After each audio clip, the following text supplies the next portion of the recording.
जी नमस्ते, मैं हूं गौरंग पुंडा। मेरा चैनल ह्यूमन प्लैनेट्स पे आप लोगों का हार्दिक शुभकामना है। नमस्कार, जय जगन्नाथ के साथ आज एक नए वीडियो को डिस्कस करने जा रहा है। कुछ नॉलेज को हम आपके सामने शेयर करने जा रहा है। हमेशा की तरह हर महीने का 15 तारीख से 15 तारीख तक रवि का जबकि संक्रमण होता है, संक्रांति से संक्रांति तक, उसी हिसाब से मैं हॉरोस्कोप एनालिसिस देता हूं आपको। कुछ देर हो गया वीडियो डालने का, क्योंकि पिछला वाला वीडियो मैंने डाला था कि एक्चुअली जो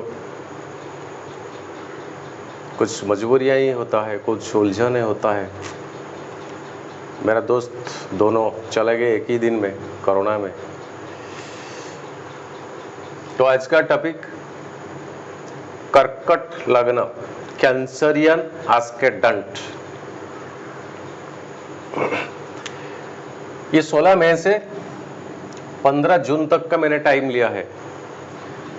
हमेशा यही देखिए कि जो 12 राशियां होता है उसी में से चंद्रमा को पॉइंट आउट मत किया कीजिएगा। चंद्रमा सपोज ये 4 नंबर पे होगा तो ये तुला साइन है और आपका राशि तुला ही होगा।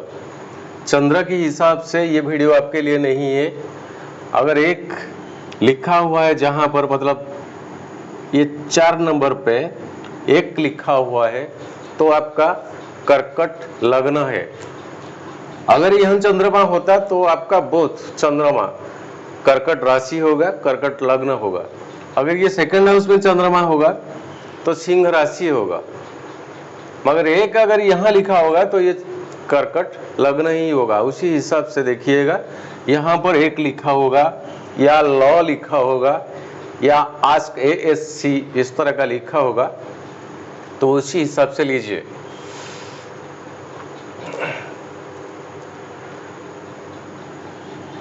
चंद्रमा आपका लग्नाधिपति है, बहुत सॉफ्ट इन्फेंट जैसा है, शिशु जैसा है।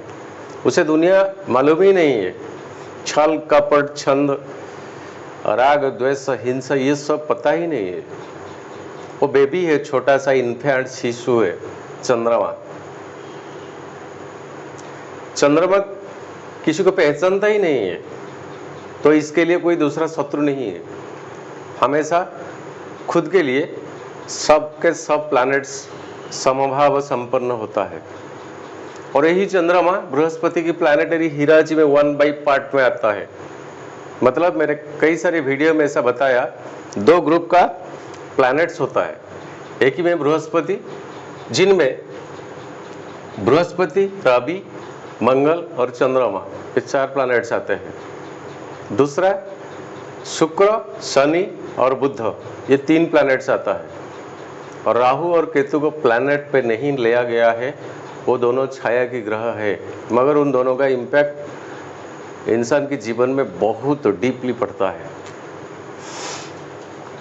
तो ये लग्न कर्कट साइन, कर्कट लग्न एक वाटर साइन है, जल का राशि है, जल का कारक है चंद्रमा। जल को, वाटर को किसी भी फॉर्म में रखा जाए तो उसी फॉर्मेट में वो उसी फॉर्म में रह जाता है। लिक्विड में लीजिए, वेपर में लीजिए, किसी भी फॉर्म में इसको लिया जाए तो इसका मतलब इसी लग्न का जो इंसान होता है, इन्हें कहीं सिचुएशन पर छोड़ दिया जाए तो हर सिचुएशन को ये अपने आप संभाल लेता है, खुद को एडजस्टमेंट कर लेता है। ये चंद्रमा की वजह से कर्कट लग्न के लिए यही है खूबियां।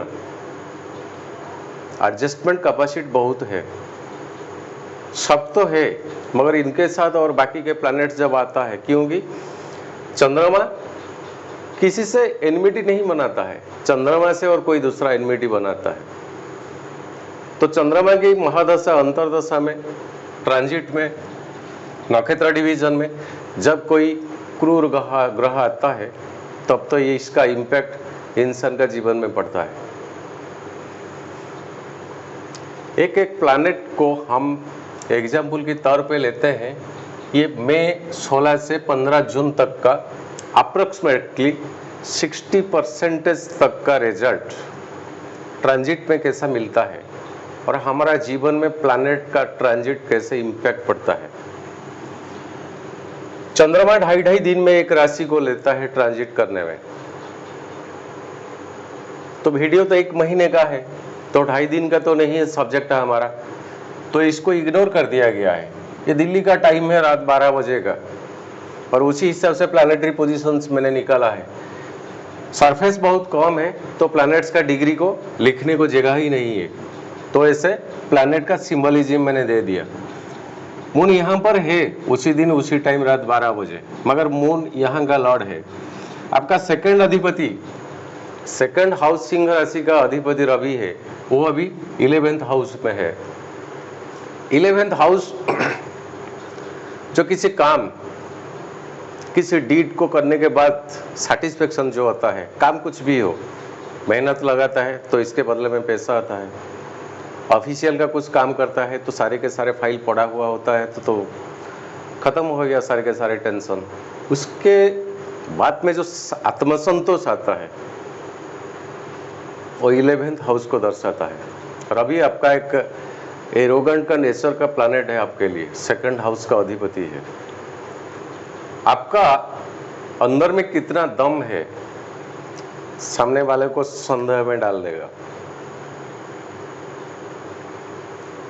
आपका सेकंड हाउस जो बात का, जो जुबान का कारक होता है, उसमें कुछ अरोगेंस ही रहेगा, कुछ रॉयल स्टाइल रहेगा। गरीबी में हो कोई बात नहीं, अमीर में हो कोई बात नहीं, उसी हिसाब से हॉरोस्कोप का जिस दिन, जिस टाइम, जिस वक्त जन्म लिया है उसी हिसाब से और अभी का तेज ही आएगा। वो आत्मकारक का प्लैनेट है, वो अभी आपके 11th हाउस में बैठा हुआ है ट्रांजिट में। और रवि कृतिका नक्षत्र में अभी ट्रांजिट करता है खुद का नक्षत्र में, तो पैसा के मामले में आपके इसी महीना बेहतर ढंग से चलेगा, मगर एक पॉइंट आपको नेगेटिव दे देता है। क्या? तारा चक्र में अगर जाए तो रवि का 3 नक्षत्र होता है, उत्तरा फाल्गुनी, उत्तराषाढ़ा और कृतिका। ये तीनों नक्षत्र रवि का होता है और ये तीनों नक्षत्र आपका बद्ध तारा में पड़ता है। किसी के साथ पैसों के लिए नोक-झोंक ना बनाइए, कहीं वो फिजिकल तो तुम्हें में तक जा सकता है और इसमें आपका ही बुराई ही होगा। जितना आराम से हो सके उतना आराम से ले आइएगा। झंझट, झगड़ालू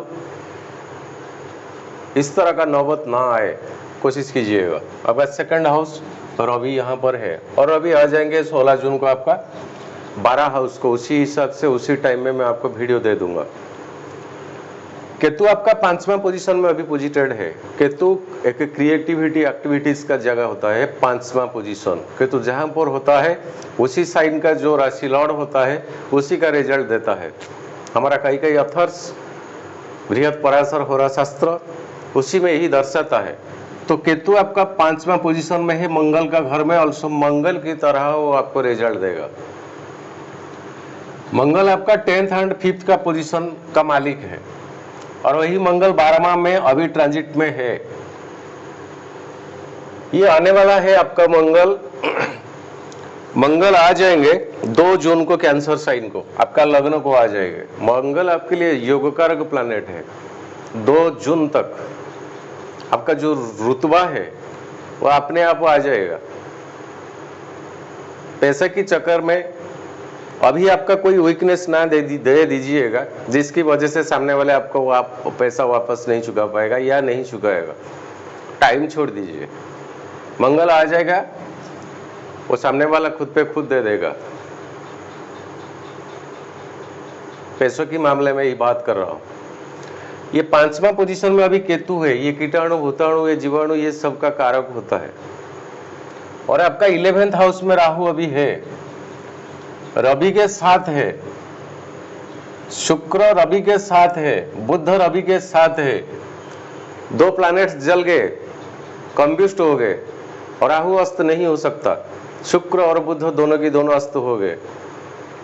फिर भी ये रवि यहाँ पर 11th हाउस में आपको इसी महीने को गुजार ही लेगा, मगर शुक्र के लिए मैं आगे जा रहा हूं। 7th हाउस में शनि है, 7th हाउस में शनि है।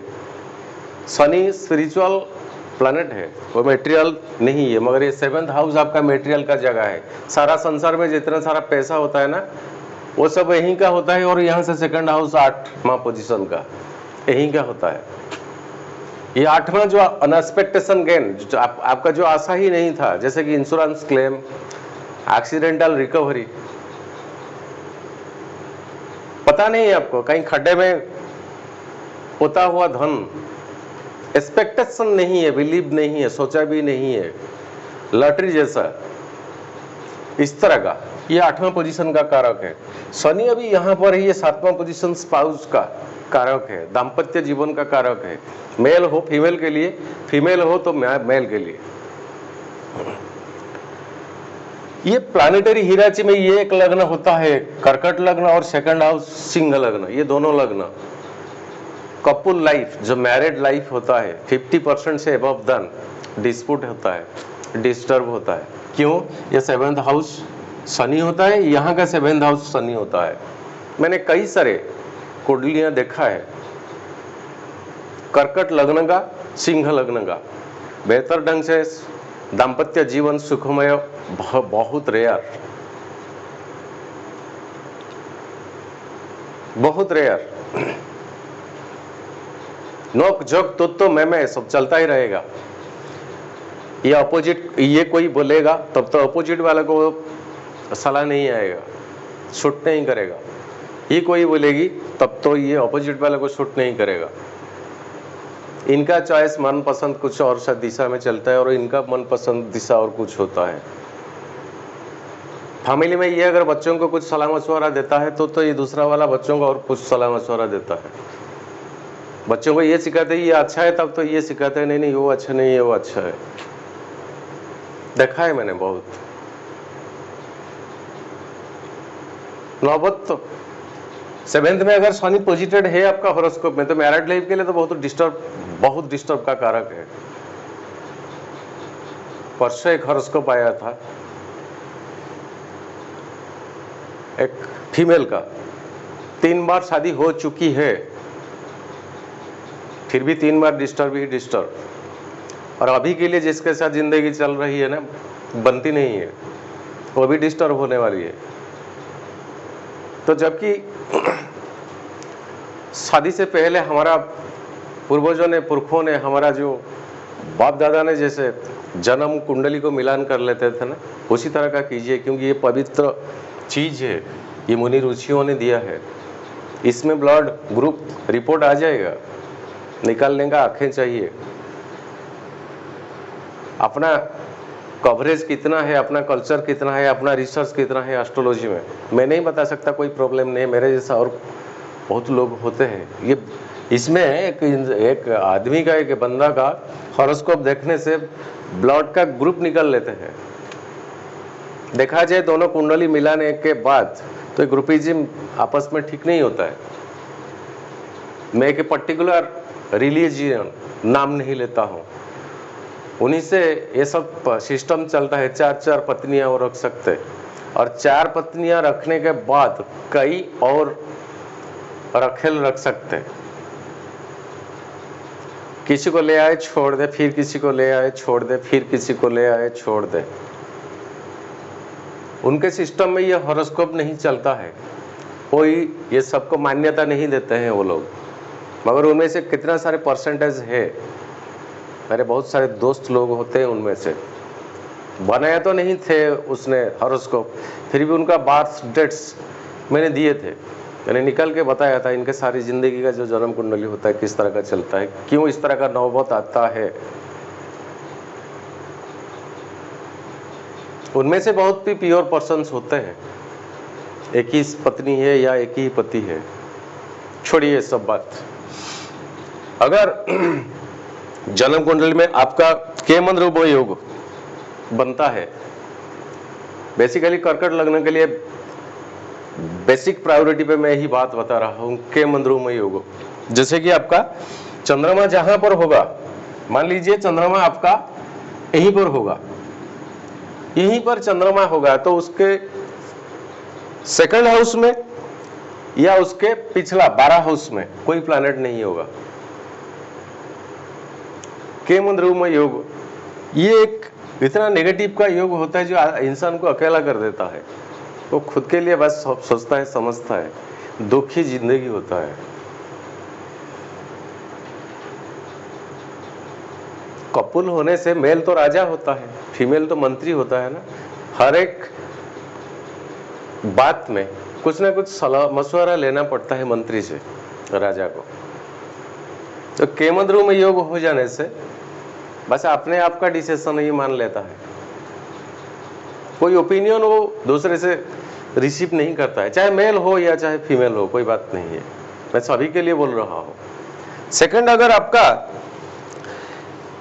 पाप कर्त्रारी योग बन जाता है आपका हॉरोस्कोप में, जैसे कि रवि मंगल शनि राहु एंड केतु, वही सेकंड में और वही 12 भाव में चंद्रमा जहां पर होता है, कर्त्रारी योग, जैसे कि कैंची बोला जाता है, सीजर कैंची, तो आपका जितने सारे प्रोग्रेसिव वे होता है ना, वो सब सारे के सारे कट जाता है अपने आप। आप खुद को इतना महसूस करोगे कि ना मुझे कोई किसी का प्रेम नहीं है मुझ पर, मुझे कोई अच्छा समझता नहीं, मुझे कोई प्यार ही नहीं करता है। उनके लिए ये बेस्ट एक रेमेडीज है, अपने आप को जितना शेयर कर सकते हैं उतना शेयर करें, सोसाइटी में मिले, बात करें, तो कम से कम कुछ ना कुछ सुकून आएगा आपको। क्या कुछ सोचता है, क्या कुछ बोलता है, उसको साइड में रखिएगा, ये अच्छा योग नहीं है। अगर दरिद्र योग होता ही है किसी हॉरोस्कोप में, क्या सेकंड हाउस अगर 12 पोजीशन में है, ये दरिद्र योग बनता है। और हाँ, ये अष्टम भाव सपोज 7 में, 8 placed in 7th, 7th placed in 6, अष्टम भाव का स्वामी 7 में, 7वां भाव का स्वामी 6 में, तब इसको बोला जाता है अति दरिद्र योग। इसी योग में कोई बंदा जन्म लिया तो रादर देन प्लैनेट्स उससे पैसा बहुत देता है, इसमें कोई फर्क नहीं पड़ेगा, मगर जब तक वो पैसा खर्चा नहीं होगा तो उसका पॉकेट को वो ओजन सा लगेगा। जब तक खर्चा नहीं करेगा तब तक वो सुकून से सो नहीं पाएगा। अति दरिद्र योग। और बाकी के तो है षष्ठाष्टम एंड द्वादश, 6, 8 और 12 रिलेशनशिप बिटवीन चंद्रमा एंड बृहस्पति। चंद्रमा से बृहस्पति का 6, 8, 12 में अगर पोजीशन आ गया तो एक सकटा जो क्रिएट होता है वो बहुत डीपली नेगेटिव योग होता है, और इंसान को इतना कंजर्वेटिव, इतना कंजस्टेड कर देता है। वही चंद्रमा राहु का 5, 7, 9 ऐसा फोकस में आ जाएगा, कोई शुभ कारक प्लैनेट का दृष्टि ना पड़े हुए, तो लग्न कैसा हो, शनि कैसा हो, तो सुसाइड करने तक नौबत आ जाता है। मैंने सुसाइड हॉरोस्कोप भी देखे हैं कितने सारे, क्यों करता है इंसान सुसाइड। इतना पवित्र मानव का जीवन भगवान ने दिया है, कितना जन्म के अंतराल में इस तरह का पुण्य किया होगा तब तो मानव का जीवन मिलता है। हमारा गीता तो यही कहता है, बहुत दुर्लभ जीवन होता है मानव का जीवन। फिर भी 1-2 सेकंड में क्या चिंतन आ जाता है कि अपने आप को इतना घृणा करने लगता है, इतना नफरत हो जाता है, नहीं ये जिंदगी मुझे नहीं चाहिए। फैन पे लटकते हो या जहर खाते हो या कुछ भी हो, छत से नीचे कूद के हो, किस तरह की हो, मतलब इतना पढ़ा लिखा पर्सन होने के नाते भी वो सुसाइड को एक बेहतर रास्ता समझ लेता है। क्यों? चंद्रमा का कमजोरी। कुंडली में अगर इस तरह का नौबत है, पहले से कुंडली को देख लेना चाहिए। बच्चों में अगर है, किसी बेस्ट एस्ट्रोलॉजर को देखा लेना चाहिए, उसी हिसाब से कुछ रिमेडीज उनमें है कि बच्चों को किस तरह ध्यान दे, किसी एटमॉस्फेयर में, किसी सर्कमस्टेंस में उससे रखा जाए ताकि उसके ऊपर वो नेगेटिव इम्पैक्ट ना आए। और ये शनि तो 7th का कारक है।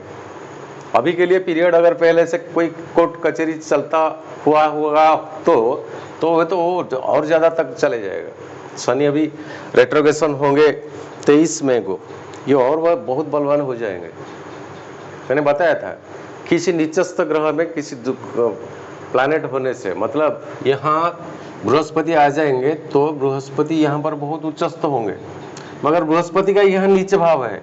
यहाँ अगर बृहस्पति होंगे और रेट्रोग्रेशन हो जाएंगे तो ये उच्च से भी ज्यादा और पावरफुल बन जाता है। एग्जैक्टली रिवर्स, अगर ये बृहस्पति यहाँ पर होंगे और रेट्रोग्रेशन हो जाएंगे, ये बृहस्पति का नीच उच्च का जगह है, यहाँ पर रेट्रोग्रेशन है तो नीच से और नीच तक का रिजल्ट ले आएंगे। शनि का यहाँ खुद का प्लेस है, शनि यहाँ रेट्रोग्रेशन होंगे। जबकि प्लैनेट एक रेट्रोग्रेशन हो जाता है तो उसमें बहुत बली आ जाता है। शादी के लिए अभी कंफर्टेबल जोन नहीं है मकर लग्न के लिए। मकर लग्न के लिए अभी शादी के लिए कंफर्टेबल जोन नहीं है। 1, 2, 3 दिन का क्या लव आ जाता है, क्या अफेयर्स आ जाता है, क्या प्रेम आ जाता है, जिसको बोला जाता है प्रेम विवाह। 1, 2, 3 महीने तक भी टिक नहीं पाता है। वो उस तरफ चले कोर्ट कचहरी केस, कितना तक का इंसान गिर जाता है कुछ कहा नहीं जा सकता। हमेशा कुंडली को मिलान करके ही शादी करा लीजिए। कम से कम 1, 2, 3, 4, 5, 10 प्रपोजल कैंसिल हो जाए ना क्यों। नसीब में जो लिखा है, जिस तरह का लड़की लिखा है लड़का के लिए या लड़का लिखा है लड़की के लिए, भगवान से दिया हुआ है तब तो वो मंजूर है। कोई लालच में आकर किसी का जो बाहर का दिखावट उसी हिसाब से आकर इस तरह का रफ रंग डिसीजन मत लिया लीजिए, उसमें रिजल्ट कुछ ठीक नहीं आता है। हमेशा 6, 8, 12 को देखिए। ये आपका चंद्रमा यहाँ लग्न, आपका 6 बृहस्पति, 8 शनि और 12 आपका बुध मरकुरी। देखें अपोजिट का 6, 8, 12 का पोजीशन क्या है, नवांश डिवीजन क्या होता है, नक्षत्र डिवीजन क्या होता है। 5वां प्लेस को हमेशा देखिए, वो क्रिएटिविटी एक्टिविटीज का जगह होता है। बच्चे ना होने पर दुर्विषह हो जाता है दोनों का जिंदगी में। इस तरह का नौबत आ जाता है 60% में कि इनमें से नहीं होता है, तब तो अब मेरे को और दूसरी शादी करनी है। चाहे खुद पे वो प्रॉब्लम हो ना क्यों, मगर आज का हमारा जो क्या पुरुष की समाज होता है, पहले वो अपना कमी को नहीं दर्शाता है, पहले वो औरत का कमी को पहले दर्शाता है कि तुझ में क्या कुछ कमाई है, तो इसलिए मैं दूसरा शादी करने जा रहा हूँ। दूसरा पे नहीं होगा तब तो उसे पता चले जाएगा कि एक्चुअली प्रॉब्लम खुद में था या किसी दूसरे में था। बहुत छोटी छोटी सी बात है, ये मुनि ऋषियों का दिया हुआ वरदान है हमारा समाज का, संसार का मंगल के लिए। हाँ, मैं मानता हूँ एक पहला पेज में इसी लिखा गया है, Who else except the creator Brahma can say what will happen definitely, and the astrologer only can say what can take a place in your future। यही डिफरेंस है। ज्योतिष कोई नहीं बता सकता कल क्या होगा, यही बता सकता हाँ कल इस तरह का हो सकता है। पहले से आपको कोई क्या समझाने वाला हिताकांक्षी बंधु आपका यही बोल तो सकता है, नहीं कल इस तरह का कुछ हो सकता है, ड्राइविंग मत कीजिए, करे तो स्लो चलिए, किसी से पैसा लेन देन ना करे, कल घर बनाना है तो पहला का शुभ मत दिया दीजिए, इस तरह का बहुत कुछ होता है। ये संसार उसी के लेकर ही चलता है। कहीं युद्ध होता है ना, अभी फिलिस्तीन, छोड़िए। तो बृहस्पति रेट्रोग्रेशन होंगे आपका फिर 20 जून को। 20 जून को बृहस्पति रेट्रोग्रेशन हो जाएंगे। बृहस्पति आपके लिए 9th भाग्य का कारक है, 6th हाउस का कारक है। आपका जो नौकरी पेशा, जॉब्स, जिस वर्क से आपको पैसा मिलता है या नौकरी पैसे हो, तनख्वाह मिलता है, कोई छोटे मोटे बिजनेस हो, तब तो उसमें से आपको जो कमाई होता है वही 6th हाउस को दर्शाता है। वो अभी के लिए तो ठीक है, मगर जब रेट्रोग्रेशन हो जाएगा 20 जून को, तब कुछ दिक्कतें आने वाला है, उसी टाइम में वीडियो में बता दूंगा। बस आज के लिए नमस्ते, जय जगन्नाथ। गौरांग पंडा को विदाई दीजिए, फिर अगले महीने मुलाकात होगा।